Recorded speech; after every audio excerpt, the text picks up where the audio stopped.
아멘.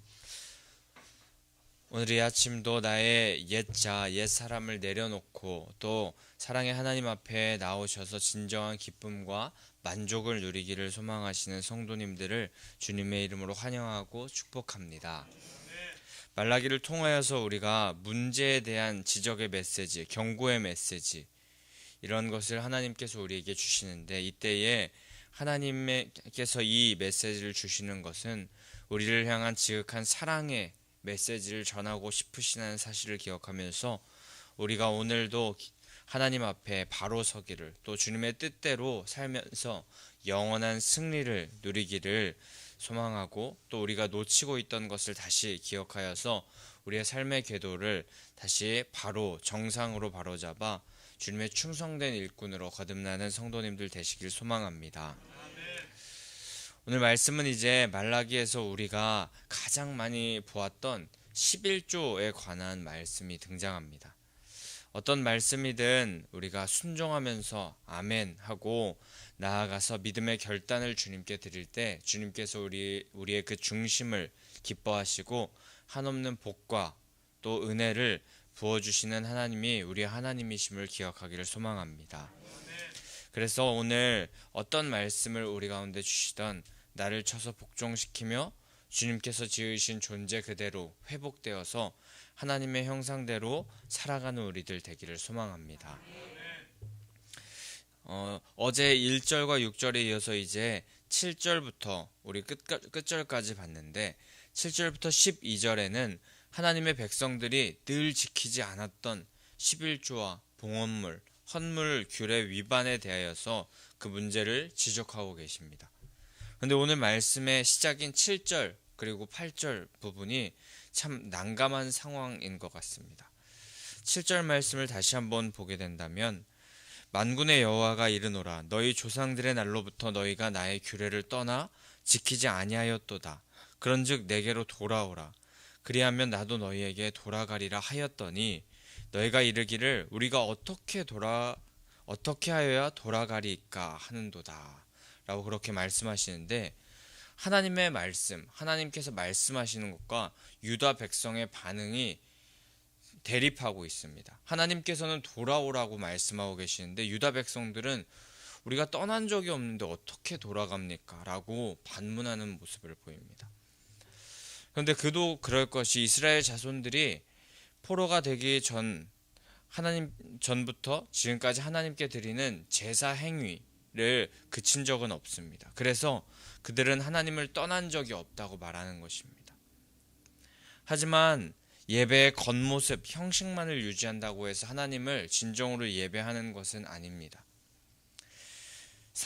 우리 말라기 3장 4절에서 하나님께서는 봉헌물, 즉 하나님께 향한 예배, 온전한 예배를 옛날과 같이, 모세와 때와 같이, 또 다윗과 같이 하나님을 예배했을 때 그것과 같이 하나님께 예배를 드리고 그 합당한 봉헌을 드릴 때에 하나님께서 그것이 기쁨이 되겠다고 그렇게 말씀하셨지만, 지금 이스라엘의 신앙과 삶은 하나님을 떠나는 것이었습니다.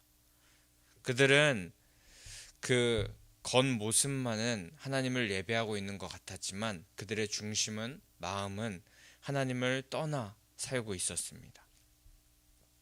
그들이 하나님과 하나님의 말씀을 떠남은 한두 번이 그런 데 아니라 틈만 나면 계속하여서 한눈 팔고 계속하여서 하나님을 떠나는 모습을 보였습니다.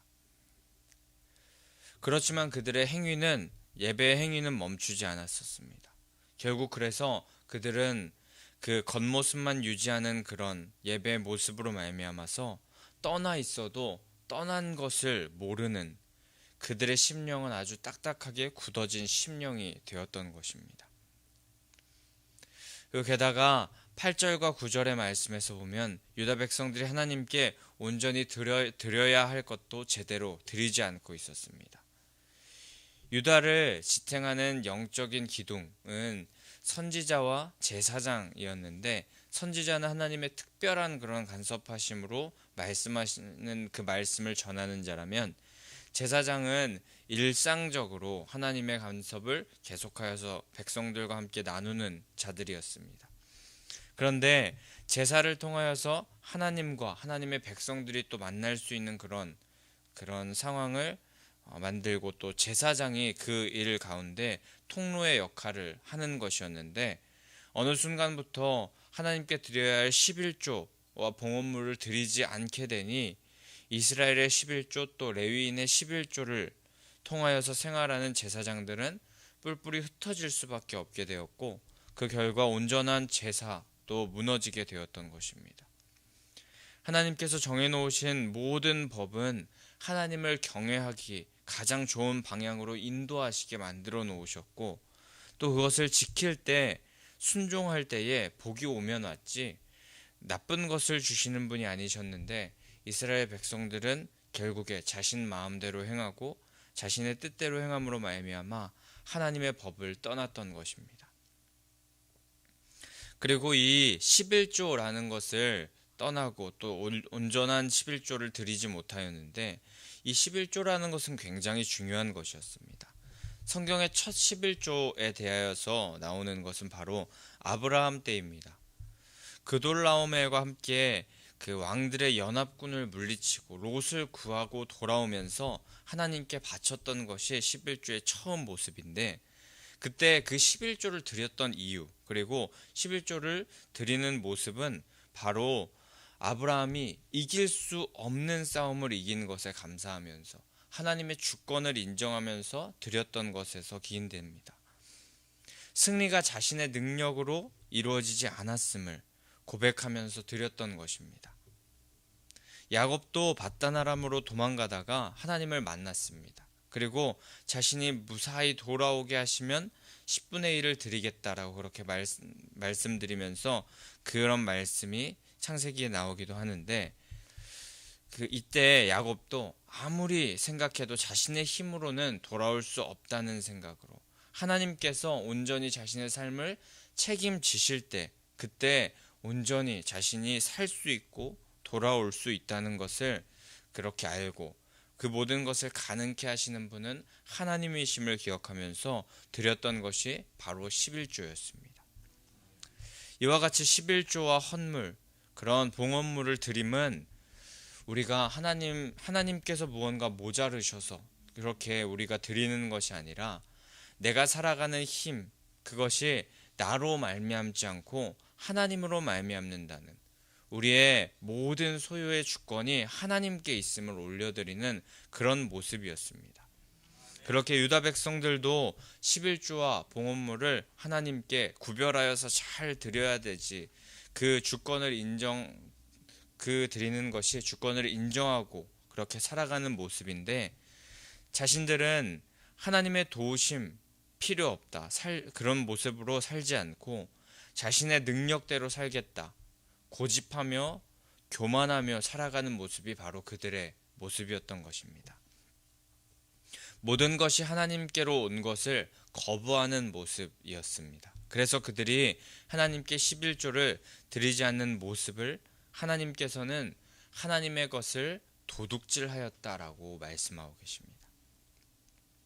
하나님의 주권을 인정하지 않고 자신의 힘, 인간의 힘, 방법대로 사는 것, 그것은 바로 하나님 앞에 도둑질 같은 행위인 것입니다. 특히 그 고백으로 드리는 11조와 봉헌물에 대하여서는 물질의 문제와 또 연관이 되어 있기 때문에 우리는 더 구별하여서 이 물질조차도 하나님께로 온 것입니다 라는 고백으로 더 구별하여 하나님께 잘 드리는 자가 되어야 할 것입니다. 물질과 돈의 유혹에 우리가 속지 마시고 하늘의 가치를 더 소중히 여기면서 살아가시는 성도님들 되시길 소망합니다. 손에 움켜쥐는 것은 이 땅에서 끝나버립니다.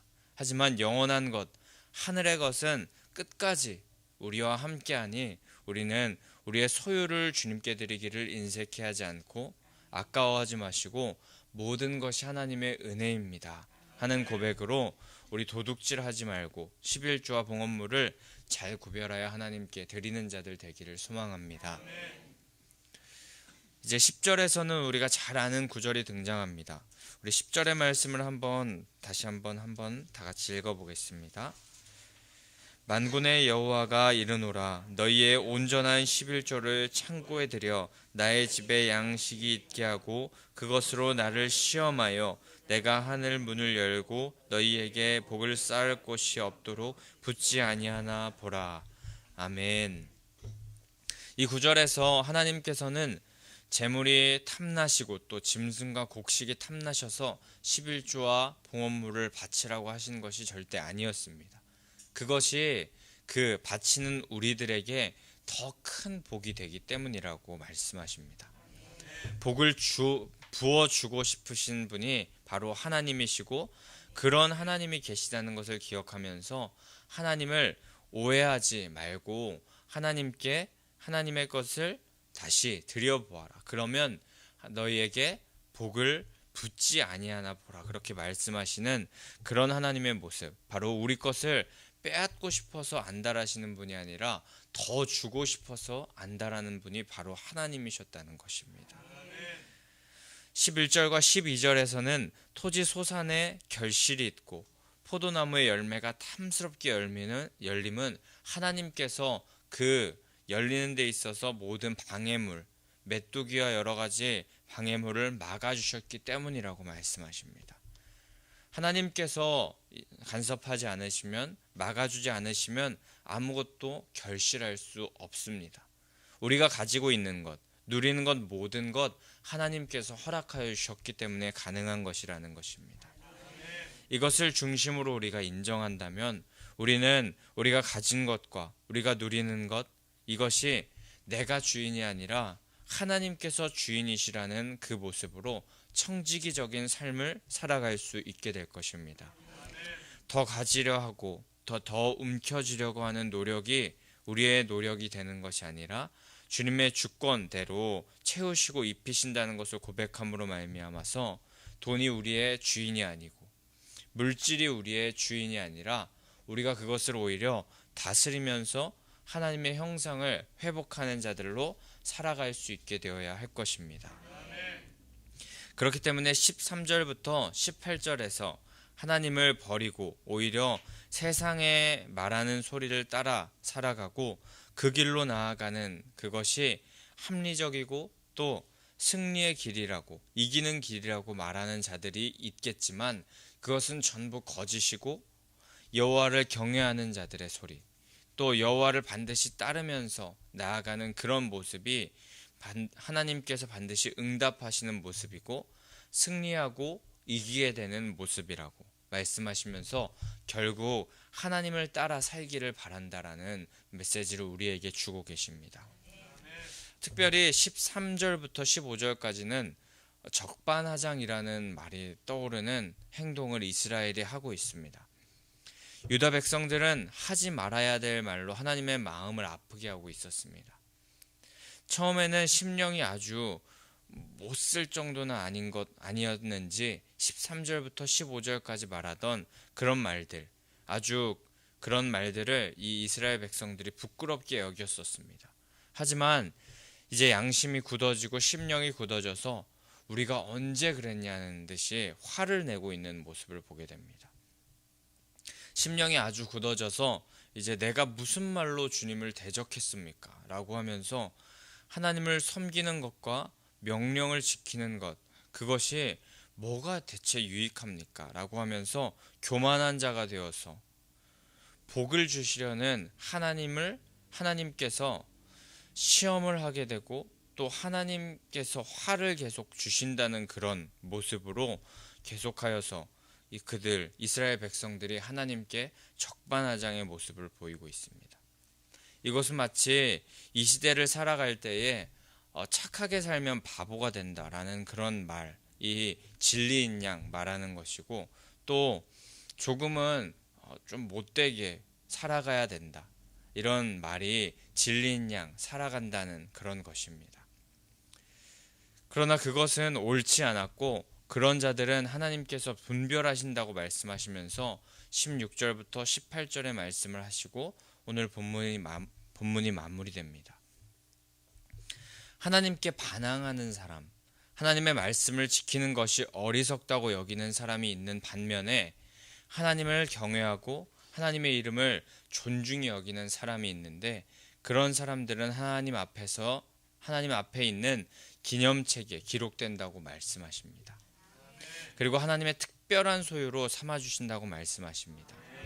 하나님을 섬기는 자는 13절에서 15절의 말씀과 같이 우리가 하나님을 따르는 것이 더 잘못된 것입니다. 또 하나님을 따르는 것, 그것이 우리에게 화로 여겨집니다.